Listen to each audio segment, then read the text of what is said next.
Bayangan yang terbentuk oleh cermin cembung dan sebuah benda yang tingginya adalah H yang ditempatkan di depan cermin bersifat bagaimana? Jadi di sini akan terdapat sebuah cermin cembung ya. Ini adalah cermin cembung di mana bagian di kiri ini merupakan bagian yang mengkilat. Nah, maka di sini misalkan adalah sumbu utamanya. Nah, maka pusat kelengkungannya itu akan berada di belakang cerminnya, akan berada di belakang cermin misalkan di sini.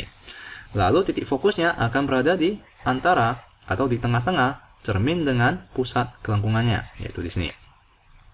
Nah, maka di sini misalkan terdapat sebuah benda di depan cermin. Nah, maka bayangan yang terbentuk itu bersifat bagaimana?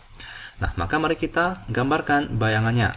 Di mana kita akan gambarkan sinar istimewa oleh cermin cembung.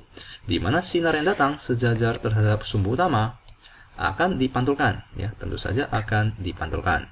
Di mana di hukum pemantulan cahaya kita telah ketahui bahwa sudut datang itu akan sama dengan sudut pantul, ya. Misalkan ini adalah garis normalnya, maka sudut datang itu akan sama dengan sudut pantul. Di mana ini adalah sinar datang, ini adalah sinar pantul. Di mana ini adalah cermin. Nah, dengan demikian, maka mari kita gambarkan garis normal pada cermin cembung ini. Di mana cara untuk menggambarkan garis normal itu adalah dari pusat kelengkungan cermin ke titik di mana sinar tersebut jatuh pada cermin. Nah, maka ini merupakan garis normalnya. Maka sudut datang itu akan sama dengan sudut pantul, ya. Sudut datang akan sama dengan sudut pantul. Nah, maka ini merupakan sinar istimewa yang pertama. Ya, ini merupakan sinar istimewa yang pertama. Lalu, mari kita pindahkan sedikit ke bawah. Lalu setelah itu, sinar istimewa yang kedua adalah sinar yang datang menuju ke titik pusat kelengkungan. Ya, menuju ke titik pusat kelengkungan.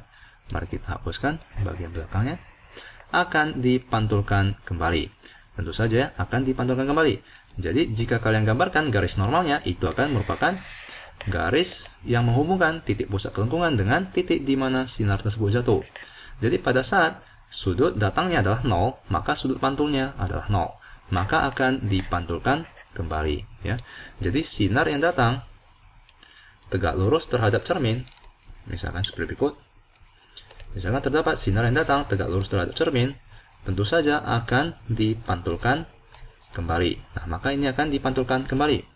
Nah, dengan demikian, jika mata kita memproses kedua buah sinar tersebut, ya, jika mata kita memproses kedua buah sinar tersebut, sinar pertama dengan sinar kedua, maka di otak kita akan mempersepsikan bahwa sinar tersebut datangnya lurus, ya, arah sinar itu adalah lurus, ya, arah rampatan sinar adalah lurus.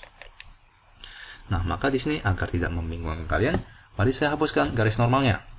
Nah, maka sinar seolah-olah itu datang melalui titik fokus untuk sinar yang pertama ini, ya, karena di otak kita akan memproses bahwa sinar itu datangnya lurus. Nah, maka di sini akan terdapat perpotongan di antara kedua buah sinar tersebut, maka akan terbentuk bayangan, ya, di mana ini merupakan bayangan yang dihasilkan oleh cermin cembung, di mana sifat bayangannya itu adalah tentu saja adalah tegak. Lalu merupakan bayangan maya, ya, karena ini merupakan seolah-olah sinar tersebut datang melalui belakang cermin, tetapi sebenarnya bukannya, sinarnya itu datang melalui benda ini, ya, di mana itu dipantulkan. Tetapi di otak kita akan mempersepsikan bahwa sinar itu datangnya lurus, ya, maka itu seolah-olah datang melalui belakang cermin, maka itu merupakan bayangan maya. Jadi jika kalian taruh secari kertas di belakang cermin, tentu saja tidak akan dapat diproyeksikan bayangannya, ya, tidak akan terdapat bayangan. Lalu yang ketiga, sifatnya itu adalah diperkecil, ya, diperkecil. Nah, ini adalah sifat bayangan pada cermin cembung, maka akan selalu bersifat tegak, maya, dan diperkecil. Maka itu adalah tegak, nyata, salah, ya, maya, tegak, diperbesar, salah, nyata, salah, maya, tegak, diperkecil. Nah, maka jawabannya itu adalah E.